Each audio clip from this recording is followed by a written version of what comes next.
இலங்கையின் கிரிக்கெட் கடந்த 10 வருடங்களில் 0% வீழ்ச்சி அடைந்தது. சர்வதேச கிரிக்கெட் பேரவையால் ஏற்பாடு செய்யப்பட்ட எந்தவொரு தொடரிலும் இலங்கை அணியால் அரையிறுதிப் போட்டிக்கும் தகுதி பெற முடியவில்லை. 10 வருடங்களின் முன்னர் சர்வதேச போட்டிகளுக்கான தரப்படுத்தலில் முதலிடத்தில் நீடித்த நாம் இன்று அதை ஒரு கனவாக மாத்திரமே காண்கின்றோம். தோல்வியின் பின்னர் வீரர்கள், அணித்தலைவர்கள் மற்றும் பயிற்சியாளர்கள் மாற்றப்படுவதை போன்ற நாடகம் மாத்திரமே தற்போது எஞ்சியிருக்கின்றது. கிரிக்கெட்டை வீழ்ச்சிக்கு அழைத்து சென்ற அதிகாரிகள் கோப் குழுவுக்கு முன்பாகவும் பதிலளிக்காமல் தவித்தனர்.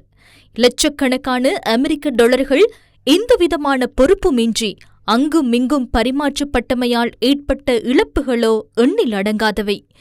நாட்டின் வெளிநாட்டு கையிருப்பு சட்டத்தை மீறி வெளிநாட்டு வங்கிக் கணக்குகளை ஆரம்பித்து இவர்கள் செய்த செயல்களை மக்கள் மறக்கவில்லை. கிரிக்கெட் பல்கலைக்கழகம் நினைவில் இருக்கின்றதா? கிரிக்கெட் பல்கலைக்கழகம் ஒன்றை அமைக்க உள்ளதாக தெரிவித்து அதற்காக பெருந்திரளான நிதியையும் காணியையும் கொள்வனவு செய்து உயர்திறமை மத்திய நிலையம் என்ற பெயரில் கோப் குழுவையும் நாட்டு மக்களையும் பிழையாக வழிநடத்தினீர்கள்.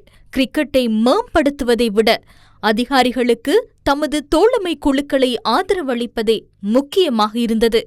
போட்டித் தொடர்களுக்காக விசா விண்ணப்பித்தல் மற்றும் வீரர்களுக்கு கிடைக்க வேண்டிய பயணச்சீட்டுகளும் அதிகாரிகளால் முறைகேடாக பயன்படுத்தப்பட்டதாக கணக்காய்வு அறிக்கைகளில் வெளிக்கொணரப்பட்டுள்ளது.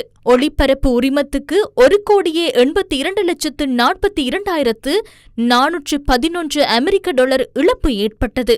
ஹம்பாந்தோட்டை சூரியவெவ மைதானத்துக்கு செலவிடப்பட்டு சுமார் 6 பில்லியனுக்கும் அதிகமான நிதி தொடர்பில் எந்தவித கணக்கும் காண்பிக்கப்படவில்லை என கணக்காய்வு அறிக்கைகளில் வெளிக்கொணரப்பட்டுள்ளது. நாம் கடந்த 1 மாத காலமாக ஒவ்வொரு விடயமாக வெளிக்கொணர்கின்றோம். சிவில் சமூக செயற்பாட்டாளர்கள் ஜனாதிபதியை சந்திப்பதற்காக வீதிக்கு இறங்கியுள்ளனர். லஞ்ச ஊழல் ஆணைக்குழுவுக்கும் சென்றனர். இவ்வாறான பல சம்பவங்கள் நடைபெற்றுள்ள போதிலும் கிரிக்கெட் நிறுவன அதிகாரிகள் விசேட பொதுக்குழு கூட்டம் ஒன்றை நடத்தி கிரிக்கெட்டை மேம்படுத்தும் திட்டங்களுக்கு பதிலாக நிர்மாணிப்புடன் தொடர்புடைய ஒப்பந்தங்களை புதுப்பிக்கும் வகையிலான முன்மொழிவுகளை நிறைவேற்றி வருகின்றனர். பயிற்றுவிப்பாளரை மாற்றினால் பிரச்சினைக்கு தீர்வு காண முடியும் என்றே கிரிக்கெட் நிறுவன அதிகாரிகள் தற்போதும் நினைத்துக் கொண்டிருக்கின்றனர். லோதா குழுவின் பரிந்துரைகளை நடைமுறைப்படுத்தி இந்திய கிரிக்கெட் கட்டுப்பாட்டு சபை அவர்களின் கிரிக்கெட்டை உயர்ந்த நிலைக்கு அழைத்து சென்றது. தேர்தல் முறைகேடு தொடர்பான குற்றச்சாட்டுகள் எழுந்தமையால் அந்நாட்டு அரசாங்கம் நேரடியாக தலையிட்டு குழு ஒன்றை நியமித்து கிரிக்கெட் விளையாட்டை மேம்படுத்துவதற்கான நடவடிக்கைகளை எடுத்தது.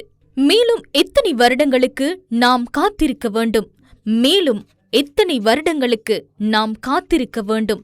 எமது நாட்டு மக்களால் நேசிக்கப்படும் கிரிக்கெட்டை வீழ்ச்சிக்கு இட்டு சென்று மக்களுக்கும் கிரிக்கெட்டுக்கும் இடையிலிருந்த நம்பிக்கை ஒப்பந்தத்தை முறித்த நண்பர்கள் குழுவை கிரிக்கெட்டிலிருந்து எப்போது நீக்கப் போகின்றோம்?